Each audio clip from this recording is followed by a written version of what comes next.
In 1961, the United States was behind. The Soviet Union had launched the first satellite, the first animal, the first human into orbit.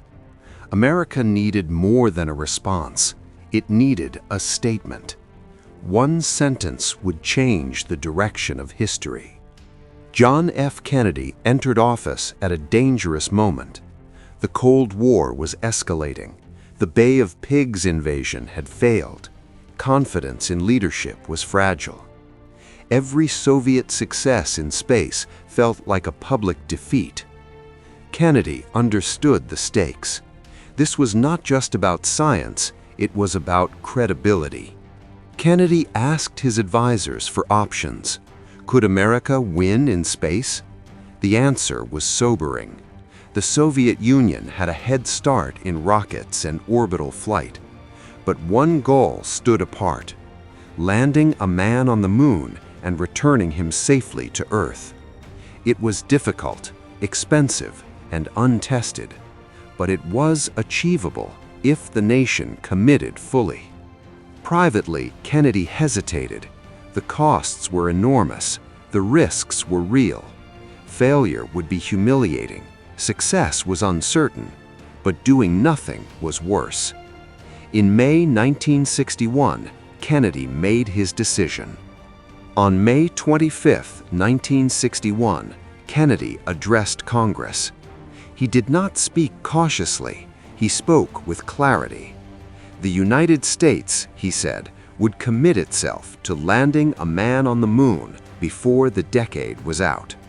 The room was silent.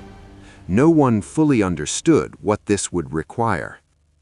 A year later, in 1962, Kennedy made the challenge public. At Rice University, he delivered a speech that would become legendary. "We choose to go to the moon," he said, "not because it is easy, but because it is hard." The words were simple. The implications were vast. The moon mission was not universally popular. Some questioned the cost, others questioned the purpose. Kennedy framed the mission as a test of national character. This was about innovation, about leadership, about the future. He turned doubt into motivation. The Moon Challenge triggered one of the largest mobilizations in American history. Universities expanded engineering programs, factories retooled for space hardware, budgets soared. At its peak, the Apollo program employed over 400,000 people. America went to work. Nothing required for the moon mission existed. Rockets powerful enough to escape Earth, computers small enough to fly, navigation systems precise enough to land. Everything had to be invented. Failure was not an option, but it was a constant possibility. The Soviet Union was caught off guard. They had led the race, but now America had changed the rules. The moon was no longer symbolic, it was decisive. Behind the scenes, the Soviet program scrambled to respond, but internal problems slowed progress. Kennedy's promise redefined the space race. It was no longer about firsts, it was about finishing. The finish line was visible, and the world was watching. The moon mission carried hidden dangers. Astronauts trained knowing they might not return. Engineers worked under relentless pressure. Mistakes could be fatal. Progress came at a price. Kennedy would not live to see the outcome, but his words endured. The moon program survived changes in leadership and politics because the promise was bigger than any single president. In the next episode, we will see how ambition met reality, how early missions exposed flaws, how tragedy forced change, and how the dream of the moon nearly ended before it began. The space race was built on ambition, but ambition has a cost. Behind every successful launch stood thousands of failures, and behind every great achievement stood real human risk. Before humanity could walk on the moon, it would first face its darkest moments. After Kennedy's promise, time became the enemy. The deadline was clear. The decade was already moving forward. Engineers worked around the clock. Schedules tightened. Margins disappeared. Speed mattered more than comfort, sometimes more than safety. Nothing like Apollo had ever existed. Every system was experimental, every checklist incomplete. Engineers tested new fuels, new electronics, new life support systems. There was no roadmap, only trial and error. On the surface, NASA appeared confident. Press releases highlighted progress. Television showed smiling astronauts. But internally, concerns were growing. Design flaws, communication problems, unresolved technical risks. Many issues were postponed, not solved.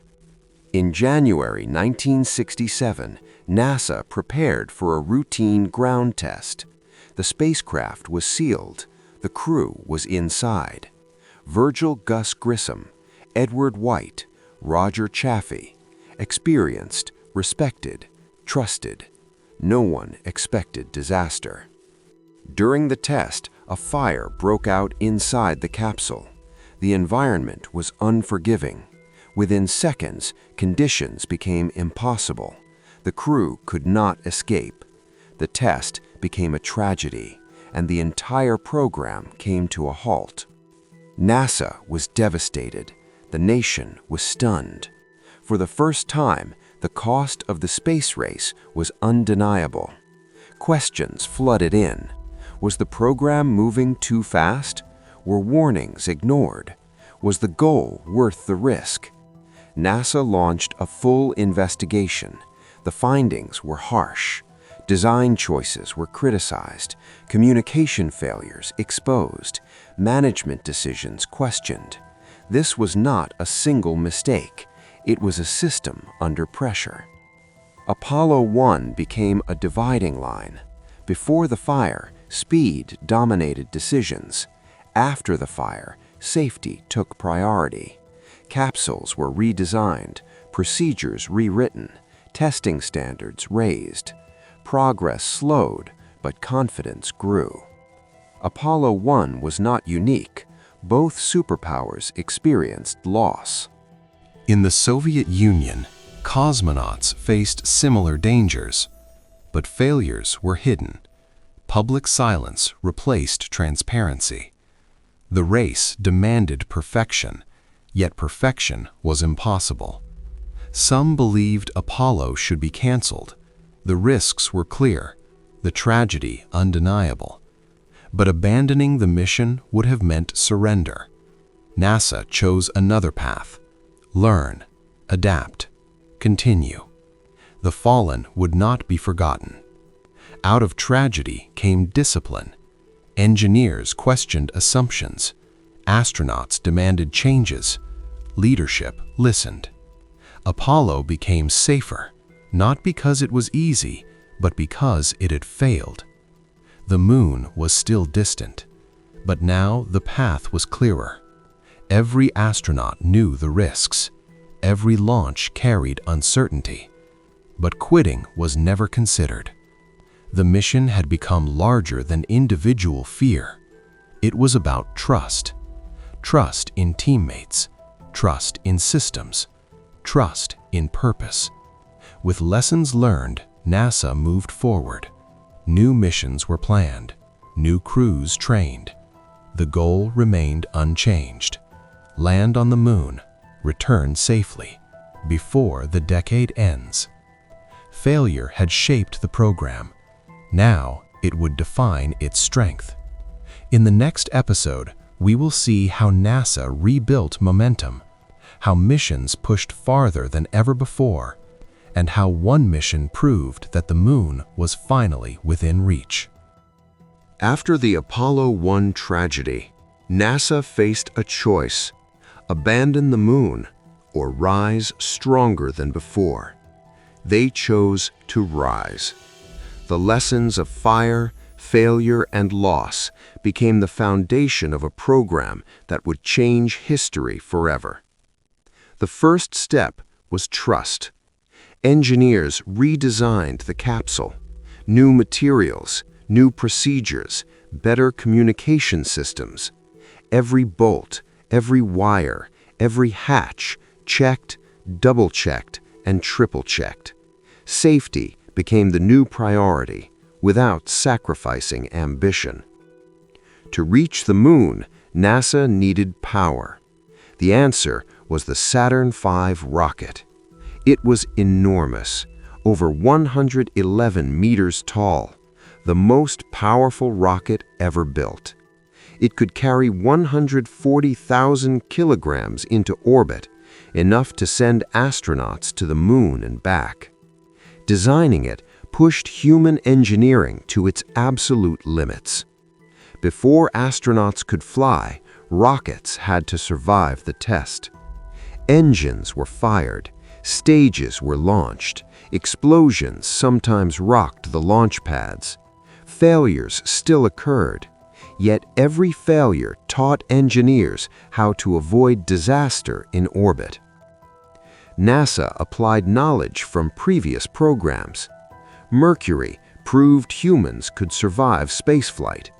Gemini tested docking, spacewalking, and long-duration missions. Each success was small, incremental, but vital for the Apollo program. By 1966, America was ready to attempt something unprecedented. The astronauts were chosen carefully. Experienced pilots, quick thinkers, calm under pressure. Every mission demanded perfection. The wrong decision could end life. Training became a mix of simulations, survival drills, and technical mastery. These men would carry the nation's hopes, literally, on their shoulders. The early Apollo missions were a series of steps. Apollo 7 tested the spacecraft in orbit. Apollo 8 orbited the moon without landing.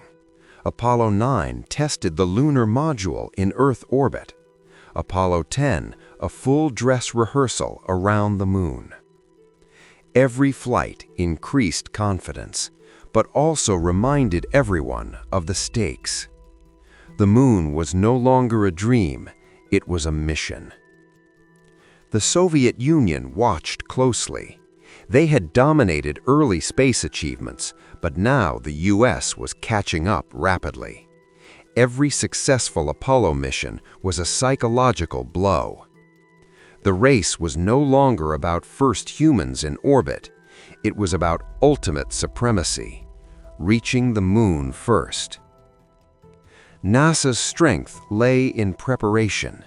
Simulations of lunar landings, computer models of every trajectory, redundant systems for life support, guidance, and communication. Every astronaut knew exactly what to do, even in emergencies. This was a program built on precision, not chance. The American public followed every mission closely. Media coverage was extensive, every success celebrated, every delay scrutinized. Apollo became a national obsession. The astronauts were heroes, the engineers were invisible champions, but together they carried the mission forward. By 1968, all preparations were complete. The Saturn V was ready, the Apollo spacecraft was tested, the crew trained to perfection. Everything was in place for humanity's boldest journey. The moon was within reach, and the world waited with bated breath. In the next episode, we will witness the historic launch that took humans from Earth to the moon for the very first time. The culmination of a decade of fear, ambition, sacrifice, and innovation. Apollo 11 was about to make history.